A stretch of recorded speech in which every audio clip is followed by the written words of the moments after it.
जय मिथिला जय जानकी। स्वागत है जहाँ सबका हमारा चैनल पर। और उचका एहि वीडियो में हम मधुश्रावणी में सुने वाला पहिल दिन का कथा देवा जा रहल छी। पहिल दिन का कथा के दो भाग छे। पहिल भाग मैना पंचमी कथा और दोसर भाग छे बिषहराक जन्म। तो एहि वीडियो में हम दोनों भाग देव। तो चलू शुरू करे छी मधुश्रावणी के पहिल दिनक कथा के पहिल भाग मैना पंचमी कथा। एक दिन एक बूढ़ी स्नान करबाक हेतु धार पर गेली तऽ देखै छै जे धार में चिक्कन पात पर 5 गो किछ लहलहाय छै। लग जाके देखली तऽ ई 5 गो साँपक पौआ सब छल छोट छोट। ओ जीव सब बूढ़ी के देख बाजल जे हे बूढ़ी, गाम जाकर लोक सबके सूचित करियो जे आइ मैना पंचमी थिकै। आइ लोक सब 5 झाँक चिक्कन माटि आनैत और घर आंगन के पवित्र सँ नीप तेल कूर लगा स्नान क अंगना में चिक्कन माटि सँ 5टा थुम्हा बनाबैत। तई में सिंदूर पिठार लगा कर ऊपर से दूब साइड देत। नव बासन में खीर घोरजाउर रानैत। बिषहराक पूजा क हुनका दूध लावा चढ़ाबैत आ खीर घोरजाउर उत्सर्जित करैत। झौआ नेबो आमक पखुआ अमतौआ दारिम नीमक पात नेंगरा कूस आ दारिम पात आदि चढ़ाबैत। ई सब केला के बाद सब कियो तीत कोद खाइत और खीर घोरजाउर रान्हैत और खाइत। घरक दुआरि में दुनू भाग गोबर सँ फेज काढ़ने नागक चित्र बना ओकर मुँह में दही आ दूब लगा देत। जे कियो एहि तरहे पाबनि करती तिनका सब प्रकारक कल्याण हेतनि आ जे एना नहि करती तिनका हानि हेतनि। बूढ़ी नहा क आंगन गेली तऽ गाम में सबके कहि देलनि। गाम में किछ लोग तऽ बूढ़ी के बात सुनल और विश्वास केलक और पाबनि केलक बूढ़ी के कहला अनुसार। आ किछ लोग एकरा फूस पटक बुझि कऽ अंठा देलक आ पाबनि नहीं केलक। जे सब पाबनि केलक से सब ठीक रहल आ जे सब नहीं केलक सब राइते में मरि गेल। गाम में हाहाकार मचि गेल।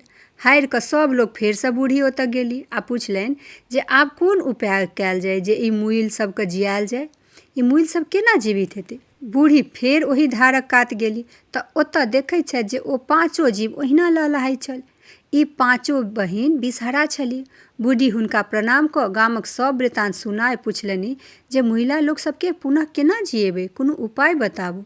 बिषहरा कहलनि जे पहिने तऽ हमरा अनुसारे ओ सब पाबनि नहीं केलक तें सब मरि गेल। आब एकै उपाय अछि। गाम में जे ककरो कड़ाही में कनियो खीर घोरजाउर लागल हेतै तऽ ओकरा घोरि कऽ और ओहि में कनी और पानि तानि मिला दियौ जे कनी बेसी भए जाय और मुइल सबके चटा दियौ। इहो बुझा देबै जे अगिला पंचमी के नाग पंचमी हेतै आ ओहि दिन सब नियम पूर्वक पाबनि करे तखने कल्याण हेतै। बूढ़ी गाम एली तऽ घर घर में घुमि कऽ जेकरा जेकरा कड़ाही में कनियो खीर घोरजाउर बचल रहे ओ सब जमा केलनि और ओकरा घोरि कऽ आ मुइला सबके चटेलनि। तखन पुनः ओ सब जीवित भऽ गेल। आब ओहो सब प्रसन्न भऽ बिषहराक बुझायल अनुसारे पाबनि करऽ लागल आ आनंद सँ रहऽ लागल। आ ई जे मुइला लोक सब उठि गेलथि नाग पंचमी के दिन जीव कऽ ई सब मर्रे कहलनि। आब सुनू बिषहराक जन्मक कथा। मधुश्रावणी के पहिल दिनक दोसर भाग बिषहराक जन्म। एक दिन महादेव गौरीक संग सरोवर में जल क्रीड़ा करैत छलाह। संयोगवश हुनकर वीर स्खलन भऽ गेलनि। महादेव ओकरा एक पुरैनिक पात में राखि देलनि। ओहिसँ बिषहरा 5 बहिन के जन्म भेल। महादेव के एहि 5 बहिन पर बड़ ममता होमय लागल। ओ नित्य ओहि सरोवर में स्नान लेल जाइत आ बड़ी बड़ी काल धरि ओहि साँप के पौआ सबसँ खेलाइत। गौरी के संदेह होमय लागल जे महादेव एतेक काल धरि पोखरि में की करैत छथि। एक दिन ओ महादेवक पाछू पाछू गेली तऽ देखलनि जे महादेव पौआ सभक संग खेलाइत छथि। ई देख गौरी तमसा गेली। ओ पौआ सबके पैर सँ पीच पीच कऽ मारऽ लगली। महादेव मना केलनि जे ई सब मारबाक पात्र नहीं थिक, ई सब अहाँक बेटी थिक। ई सब अनेको कष्ट दूर करत आ कहियो अहूँ पर उपकार करत।